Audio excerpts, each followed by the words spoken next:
السينما الكردية. الأفلام السينمائية لشعب ما هي السفير الثقافي والاجتماعي لذلك الشعب. عن طريقها تتعرف بقية الشعوب على ثقافة وعادات ومعاناة ذلك الشعب، والشعب الكردي بحاجة ماسة إلى أفلام سينمائية على مستوى عال من التمثيل والتقنية. هنا قرأت على موقع الجزيرة نت تقريرا عن الأفلام الكردية. يقول ناظم كاكائي من هولير: شارك مخرجون كرد بالعديد من الأفلام السينمائية خلال السنوات الأخيرة في مهرجانات دولية، حصد بعضها جوائز تقديرية، بالرغم من أن عدد الأفلام المنتجة سواء داخل الإقليم أو خارجه ليس كثيرا، والسينما الكردية بشكل عام غائبة عن دور العرض السينمائي. أما المخرج السينمائي حسين سيودين، وهو أستاذ في أكاديمية السينما بهولير، يؤكد بأن هناك تقدم في السينما الكردية على المستوى العالمي، وأن الكثير من المخرجين والفنانين الكرد يتلقون دعوات للمشاركة في مهرجانات دولية، أحيانا كمراقبين وأحيانا بإنتاجهم السينمائي. ويضيف حسين سيودين: الأفلام الكردية بالرغم من مشاركتها في المهرجانات فهي غائبة عن دور العرض المحلية والإقليمية والعالمية، على عكس الأفلام الإيرانية والتركية والعربية التي لها صداها في هذا المجال، مشيرا إلى ضرورة الدعم الحكومي وتخصيص ميزانية كبيرة من قبل إقليم كردستان للسينما، كونها مرآة الشعوب وخاصة بالنسبة للشعب الكردي. فهو أي الشعب الكردي بحاجة إلى إيصال رسالته إلى العالم، والسينما أفضل وسيلة لذلك. أما المخرج السينمائي الشاب إياد جبار فيرى أن هنالك مبالغة في أعداد الأفلام الكردية التي شاركت في المهرجانات العالمية، مشددا على أن العبرة ليست بالمشاركة بل برصد جوائز، أو على الأقل محاولة انتشار السينما الكردية عن طريق تلك المهرجانات. وهو يرى أن هذا لم يحصل سوى لعدد قليل من الأفلام.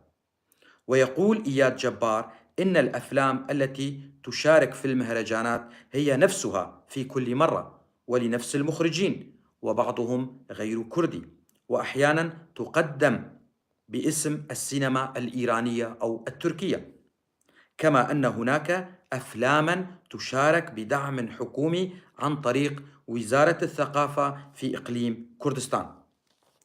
انتقد إياد جبار سياسة القائمين على دعم السينما في كردستان العراق، لأنهم لا ينظرون إلى هذا الموضوع بجدية، بل يدعمون عددا معينا من المخرجين ويهملون الباقين.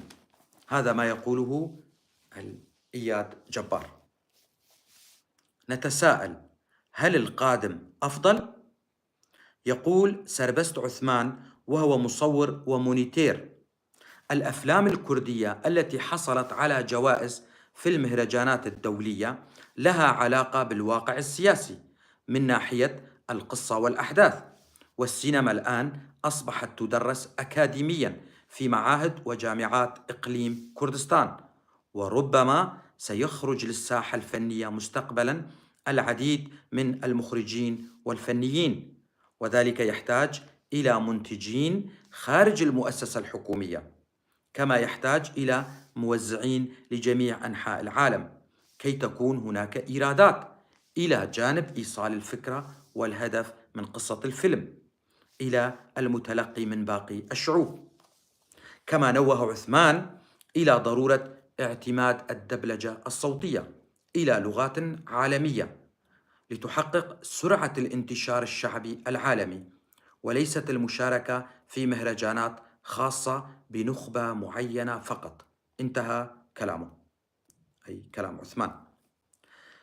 هنا نستطيع القول أن فيلم الطريق للمخرج الراحل يلماز غوناي، وهو من شمال كردستان بين قوسين تركيا، والذي حصل على السعفة الذهبية في مهرجان كان في العام 1982، أن هذا الفيلم كان البداية الحقيقية للسينما الكردية. الانتشار الحقيقي للسينما الكردية نحو العالمية في مطلع القرن 21 جاء على يد المخرج بهمن قوبادي، الذي اصطلح النقاد على تسمية أفلامه بسينما الاحتجاج الهادئ، والمخرج حسن علي محمود، الذي قدم أشهر الأفلام الكردية، وهي حي الفزاعات وشيرين، والمخرج هنر سليم أيضا. ومن ثم حصول الفيلم الروائي الطويل ضربة البداية للمخرج شوكت أمين كوركي على عدد من الجوائز، منها مهرجان أبو ظبي. هناك مقال في موقع عربي 21 بعنوان السينما الكردية بداية متأخرة تستلهم التراث. المقال نشر في العام 2014 ويقول: عبر إصدار كتاب بعنوان السينما الكردية، احتفت الدورة 36 من مهرجان القاهرة السينمائي بالسينما الأكراد، ربما في تعويض جزئي لعجز المهرجان عن استضافتهم كضيف الشرف بعد أن حالت حرب داعش دون وصول فناني الكرد وأعمالهم الفنية. يناقش الكتاب الذي جاء في 15 فصلا بداية هذه الصناعة التي ولدت متعثرة إلى أن ازدهرت، مستعرضا أهم المبدعين الذين شكلت أعمالهم نقلات نوعية في هذه الصناعة الثقافية. الكتاب للكاتب السوداني إبراهيم الحاج عبدي. أيضا يعتبر الكاتب أن فيلم الطريق للراحل يلماز غوناي كان البداية الحقيقية للسينما الكردية، وأن وصول فيلم كردي لمنصة تتويج مهرجان سينمائي من أرفع مهرجانات العالم فتح عيون النخبة الكردية على سحر الفن السابع، خاصة أن مخرج الفيلم قدم عملا مثقلا بالهموم والهواجس التي كانت تشغل بال الكردي آنذاك. شرع الكرد في استخدام اللغة البصرية، فانهمكوا في ترجمة كل مهاراتهم وإبداعاتهم لأعمال سينمائية معتمدين على تراثهم الثري بقصص الحب واللوعة والبطولة والشجاعة، فتحقق للسينما الكردية حضور لافت في العقدين الأخيرين. جاء هذا الحضور اللافت خاصة مع تنامي اهتمام شركات الإنتاج الأوروبية بتمويل الأفلام الكردية ثقة في نجاحها، ومن ثم مساهمة إقليم كردستان العراق في تمويل بعض الأفلام، لتكون النتيجة هي أن الفيلم الكردي لا يغيب عن أي مناسبة سينمائية دولية، وقلما يخرج من المنافسة دون أن ينتزع جائزة تخلده. يقول الحاج عبدي إن بدايات السينما الكردية تعود إلى عشرينيات القرن الماضي، تحديداً عقب الثورة البلشفية في العام 1917، حينما بدأ السينمائيون السوفيات بتأسيس سينماهم القومية، وفي مقدمة هؤلاء المخرج أموبيك نيزاريان، الذي قدم أول فيلم عن الكرد بعنوان زاريا.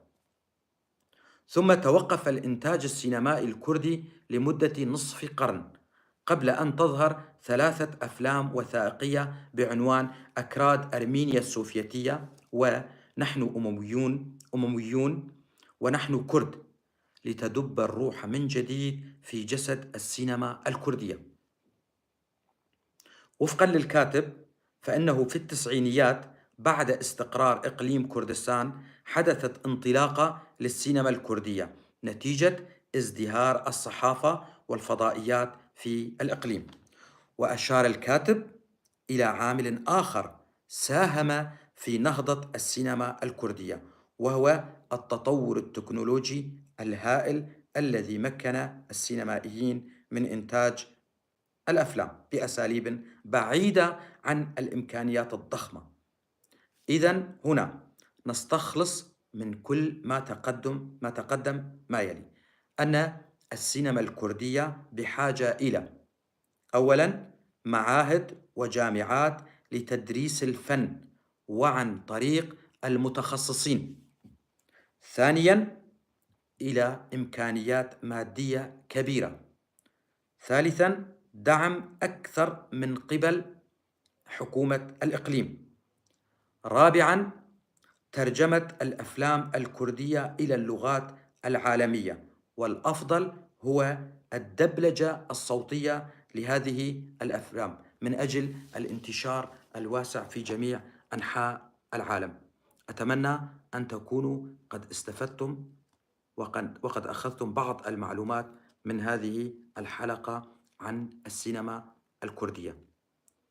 شكرا لكم ودمتم بخير.